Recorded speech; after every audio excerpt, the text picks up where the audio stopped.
Bonjour et bienvenue sur le nouveau plateau de Mediatico. Bienvenue dans cette émission ESC Sonère, l'émission dans laquelle les acteurs de l'économie sociale et solidaire font l'actualité. Vous le savez, c'est une semaine sur deux sur YouTube.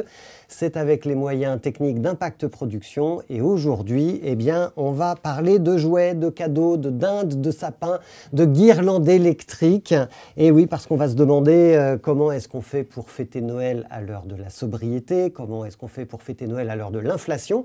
Et puis, quand on a une conscience écologique aussi, comment est-ce qu'on fait pour faire un Noël éthique et responsable? Alors, on en parle avec Maud Sarda, qui est cofondatrice de la plateforme digitale Label Emmaüs et qu'on connaît déjà ici dans cette émission ESC Sonère. Bonjour Maud. Bonjour. Merci d'être là. On en parle avec Gabriel Pinault, qui est responsable de la communication et du plaidoyer chez Rejouer. Et on a déjà reçu aussi Rejouer dans ESC Sonère.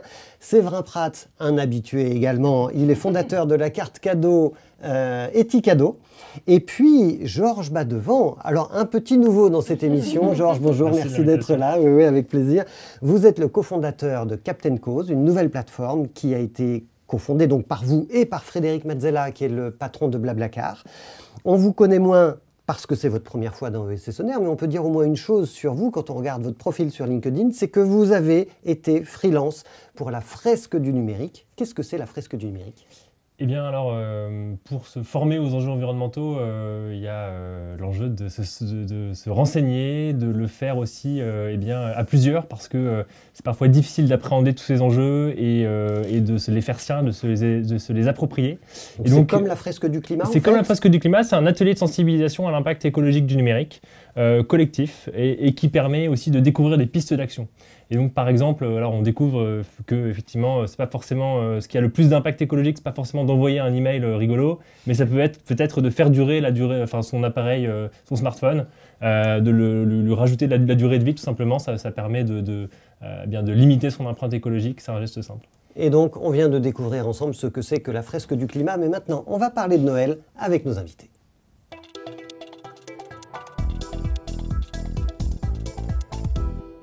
Flambée des prix de l'énergie, flambée des prix alimentaires aussi. Vous savez qu'on est à plus de 6% d'inflation sur le mois d'octobre. Alors résultat, le budget cadeau des Français est en baisse. Et la première question que je me pose, c'est vous, en tant qu'acteur de l'économie sociale et solidaire, est-ce que ça vous inquiète, Maud Sarda ? Bon, ça m'inquiète pour les gens déjà, évidemment. Alors, Emmaüs, c'est 500 points de vente physiques partout en France. Il y a aussi des dizaines de ressourceries partout. Toutes ces structures sont partenaires de Label Emmaüs, vendent en ligne sur Label Emmaüs et elles constatent une affluence importante dans leurs points de vente. Et voilà, et tant mieux qu'elles existent, toutes ces structures, puisqu'elles font ce qu'on doit faire chez Emmaüs depuis toujours, à savoir permettre à des personnes aussi qui n'ont pas beaucoup de moyens de s'équiper, d'offrir des cadeaux. Et il y a de quoi faire chez Emmaüs, c'est clair. Après, sur Label Emmaüs, c'est vrai qu'on ressent très clairement une baisse par rapport aux fêtes de l'année dernière. Ça, on est à peu près au niveau de l'année dernière, nous, en termes de volume d'activité, alors qu'entre-temps, on a plus de marchands aussi qui alimentent ce site. Notre catalogue, il est plus important. Donc, mathématiquement, on voit bien qu'il y a moins d'achats. Votre plateforme est mieux connue que l'année dernière, forcément, parce que vous êtes très active en matière de communication. Et pourtant, le chiffre d'affaires, pour l'instant, c'est le même. C'est à peu près le même, oui, tout à fait. Et quand on n'avance pas, on dit parfois qu'on recule. Et on peut dire ça, c'est vrai, mais en même temps, on s'en sort pas si mal par rapport au e-commerce en général. Puisque les chiffres montrent du e-commerce tout de même que là, on serait entre moins 15 et moins 20% tout de même d'activité par rapport à l'année dernière. Donc nous, en étant à zéro, au final, on s'en tire peut-être pas trop mal. Vous limitez les dégâts. Gabriel Pinault chez Rejouer, comment vous ressentez le marché en ce moment des jouets de seconde main, puisque c'est votre métier ? Alors nous, ça va être difficile de comparer parce qu'on a ouvert une nouvelle boutique il y a un an. Donc on a une boutique à Paris 14e et on a ouvert une boutique dans le centre commercial Villejuif. Donc du coup, une toute autre clientèle. Donc notre chiffre d'affaires forcément a augmenté vu qu'on a eu 2 boutiques. Après, on a eu la chance d'être dans un centre commercial où on a beaucoup de passages et une clientèle qui est différente de celle qu'on connaissait dans Paris. Donc du coup, mais effectivement, on voit bien que le pouvoir d'achat a un impact en tout cas sur les achats des ménages. Après, ce qu'on met en avant, c'est effectivement d'avoir une offre qui soit accessible à tous et qui avec des tarifs assez bas. En fait. Ouais. Des tout petits prix. Des tout petits prix. Séverin Prats, la carte Etikado, est-ce qu'elle est dans la même configuration? Est-ce que ça vous inquiète aussi, cette baisse du pouvoir d'achat des Français? Alors nous, on a 80% de notre volume d'activité, c'est sur des professionnels, donc principalement des comités d'entreprise, des CSE. Donc là, on voit qu'il n'y a pas de réduction parce que c'est un pourcentage de la masse salariale. Donc ce sont les comités d'entreprise qui achètent votre carte cadeau et qui la distribuent ensuite aux salariés. Exactement, c'est ça. Donc nous, on voit une différence, mais qui est beaucoup plus liée au fait qu'il y avait des budgets cadeaux, des budgets plutôt sortis, etc., du fait du Covid, avaient été reportés sur les cartes cadeaux, et ça n'a pas lieu cette année, mais on l'avait prévu dans le plan. Donc ça, il n'y a pas de... C'est plutôt sur les particuliers. Alors nous, c'est un peu dur de dire. Notre plus gros jour de vente, c'est le 24 décembre. Donc c'est vraiment le 31 décembre qu'on sait vraiment l'exercice qu'on a fait. En revanche, ce qui peut nous inquiéter, c'est plutôt les retours qu'on a de nos boutiques partenaires. Donc à la fois, je prends par exemple DreamAct, qui est une marketplace de la consommation responsable. Ils disent qu'ils ont 3 fois plus de faillites dans leur marque. Nous, on a interrogé aussi toutes nos boutiques pour savoir comment elles se portaient.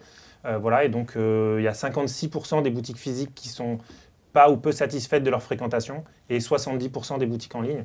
Donc on sent quand même que y a quand même quelque chose, mais c'est aussi notre rôle, nous, Etikado, d'aller justement réorienter les budgets cadeaux qui allaient vers les grandes enseignes, vers les cartes cadeaux classiques, vers ces acteurs-là. Alors dans ce contexte-là, l'actu, c'est aussi, il y a quelques jours, le fameux Black Friday que vous connaissez. C'est quand même une super nouvelle pour le pouvoir d'achat, le Black Friday, non? Qu'est-ce que vous en pensez?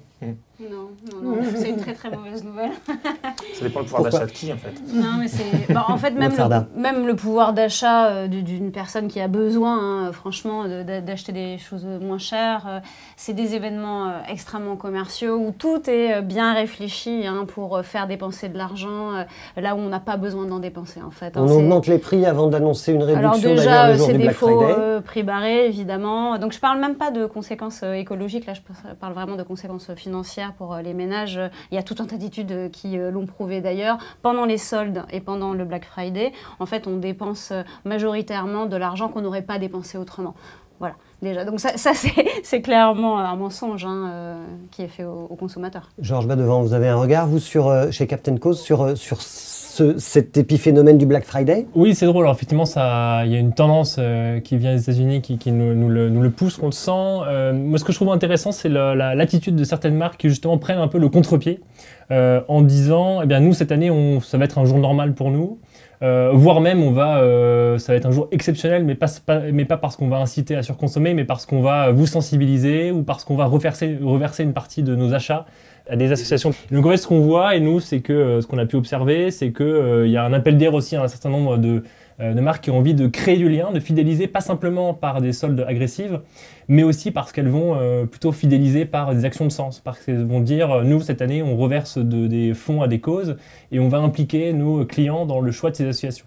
Et donc c'est assez prometteur de voir cette nouvelle forme de marketing responsable, où ce n'est plus seulement par le discount qu'on va créer. Vous y croyez, vous, à cette expression marketing responsable? Alors, ça peut apparaître comme une forme de contradiction dans les termes. En fait, ce qui je trouvais intéressant, c'est que si on se projette en 2025, en 2030, dans un monde qui devra de toute façon de mieux tenir compte des contraintes planétaires, il y aura encore des entreprises et il y aura encore des gens qui auront besoin d'objets et les entreprises devront toujours se faire connaître de leurs clients. Et donc pour ça, il y a des nouveaux leviers à imaginer. Nous, un des leviers qu'on imagine, c'est par exemple précisément que les entreprises puissent avoir des programmes de fidélité, par exemple, où elles offrent non pas des codes promo, mais potentiellement des points de fidélité qui peuvent se convertir en dons.